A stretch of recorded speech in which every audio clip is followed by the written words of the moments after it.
तो ब्लॉग की शुरुआत होगी सुबह मॉर्निंग में सुंदर से व्यू के साथ। देखिए लालिमा आ गई है और कितना सुंदर लग रहा है आसमान, काफी दिल छूने वाला ये नजारा हो रहा है। तो उसके बाद आज था सफाई अभियान का डे 2 और हम सब लोग लग गए थे अपनी अपनी तरफ से सफाई में। कोई एक तरफ सफाई कर रहा था, कोई सब लोग अलग अलग अपनी अपनी तरीके से सफाई में लगे हुए थे।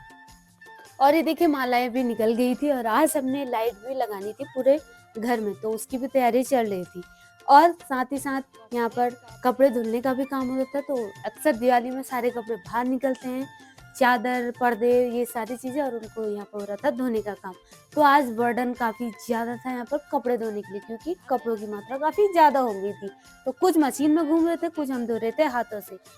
और देखिए हर कोई अपने अपने तरीके से काम कर रहा था। और ये देखिए यहाँ पर मन्नू थे जो कि वहाँ पर रेलिंग साफ कर रहे थे। चाची बना के ले आई प्यारी सी अदरक वाली चाय। सुबह की चाय का तो मजा ही कुछ और होता है, साथ में ठंडों के दिनों में और अदरक की चाय, उसका तो जोड़ा ही कुछ और होता है। तो यहाँ पर चाची ने बढ़िया से रख दी थी चाय और ग्लासेस रख दिए थे, और मैंने करा था काम वहाँ पर सबको चाय बांटने का। तो जिन जिन लोग को चाय पसंद है प्लीज कमेंट करके बताइए सुबह की चाय और प्यारी प्यारी सी बातें सब लोग के साथ मिलके। और उसके बाद मैं बांट देती हूँ यहाँ पे सबको चाय। तो यहाँ पर किचन में दीदी बना रही थी रोटी, तो मैं उनके लिए चली गई चाय। और ये देखिए यहाँ पे चूल्हे में बन रही है फर्स्ट क्लास गरम गरम रोटियां। तो उसके बाद ये बन गई है काली चाय, जो कि हमारे हस्बैंड जी के लिए है, जो कि दूध वाली चाय नहीं पीते हैं, तो उनको मैंने यहाँ पर सर्व कर दी थी चाय। तो आज था सफाई का डे 2, तो सारी जगह सफाई होनी थी। अब आ गई थी बारी कमरों की। तो ये देखिए कमरा कितना अस्त व्यस्त हो रखा है। अब यहाँ पे मैंने करनी थी सफाई, तो मैंने और मेरे हस्बैंड जी ने दोनों ने मिलकर करी थी इसकी सफाई। ये देखिए सफाई हो गई है डन, और आप देख सकते हैं कितना क्लीन हो गया है। और यहाँ पे स्टार्स वाली ये माला थी जो कि मैंने यहाँ पर लगा दी थी, काफी सुंदर लग रही है। तो इसको रात को फिर जलाएंगे। और देखिए कमरा पूरा क्लीन हो चुका है, एकदम खूबसूरत था। सारी चीजें एडजस्ट कर दी थी और सारी धूल मिट्टी सारी चीजें हटा दी थी। दिवाली तो आती ही है सफाई के लिए।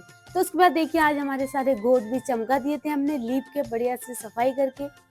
तो लीपने का प्रोसेस आज हमने डन कर लिया था, और कल फिर बाहर का और काम होगा। तो देखिए यहाँ पर सारा, तो गोबर के खुशबू से गोठों में अलग ही महक आ जाती है। तो देखिए कितना क्लीन कितना साफ लग रहा है। अभी सूख के कुछ और ही ज्यादा अच्छा लगेगा। और ये देखिए हमारी जेठानी जी भी अपने कमरे की सफाई कर रही है। सारा कुछ इनने बाहर फेंक दिया, सारा कूड़ा काड़ा, और आज इनने फिर से करनी है की बढ़िया करके सफाई।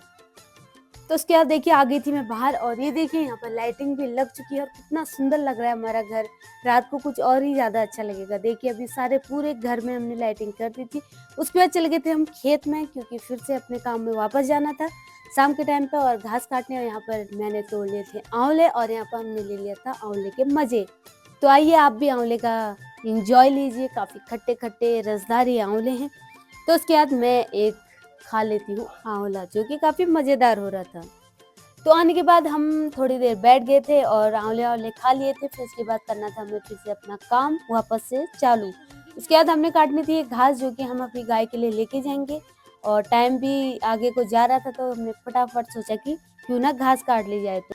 तो उसके बाद हम शुरू कर रहे थे घास काटना। और देखिए यहाँ पर क्या होता है कि एकदम से अंधेरा हो जाता है, यहाँ पर लगती है बाघ की डर, तो इसलिए तो यहाँ पर हो गया था हमारा गड्ढा रेडी। घर जाने के लिए हम लोग तैयार हो चुके थे, और दिन भी ढल चुका था और हल्का हल्का अंधेरा होने लग गया था। तो डर भी लग रहा था कि कहीं ऊपर से बाघ ना आ जाए।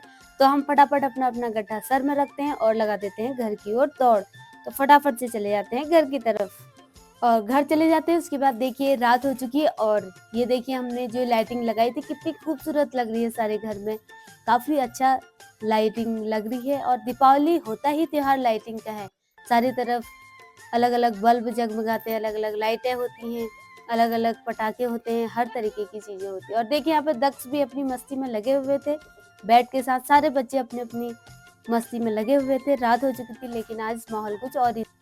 और यहाँ पर आ गई थी अक्कू की पढ़ाई करने की बारी। और जब भी अक्कू यहाँ पर पढ़ाई करने बैठता है तो दूसरे वाले का तो यहाँ पर ड्रामा ही चालू हो जाता है। उसकी कभी उसकी किताब में बैठ जाता है तो अक्कू काफी परेशान हो जाता है। तो देखिए उसके बाद हमने आज थोड़े बहुत हल्के फुल्के पटाखे जलाए थे, और हम सब लोग आज काफी एक्साइटेड थे। देखिए चिंटू भी कितना एक्साइटेड है। चिंटू को लाइटिंग से पता नहीं डर लगता है कि क्या होता है। तो ये देखिए आप देख सकते हैं कितना बढ़िया यहाँ पर जल रहा है, काफी सुंदर लग रहा था। आजकल नए-नए इतने टाइप के पटाखे आ चुके हैं। हमारे टाइम पे तो एक फुलझड़ी होती थी, एक अनार होता था, एक घनचक्कर और एक मुर्गा चाँप। बस उन्हीं से ही हम सारी दिवाली काट लेते थे। लेकिन आजकल तो अलग-अलग ही पटाखे आ चुके हैं, जो काफ़ी मज़ा भी आता है उनको देखने। तो यहाँ पे हम लोगों ने घनचक्कर भी जला दिए थे। तो सब लोग यहाँ पे एन्जॉय कर रहे थे और जिसको डर लगता है वो साइड पर खड़े हो जा रहा था। और चिंटू की तो अलग ही मस्ती रहती है, पता नहीं क्या करने की सोचता है, हमें समझ ही नहीं आता है। और हम इसे बोलते हैं घनचक्कर। आप लोग ज़रूर बताइएगा आप अपने घरों में इसे क्या बोलते हैं? कोई घिर्री बोलता है, कोई घनचक्कर बोलता है, कोई चरखी बोलता है। सब लोग अलग-अलग इसका नेम लेते रहते हैं। तो देखिए हमारे बच्चे काफ़ी यहाँ पर एन्जॉय कर रहे थे और कल मिलते हैं फिर से नए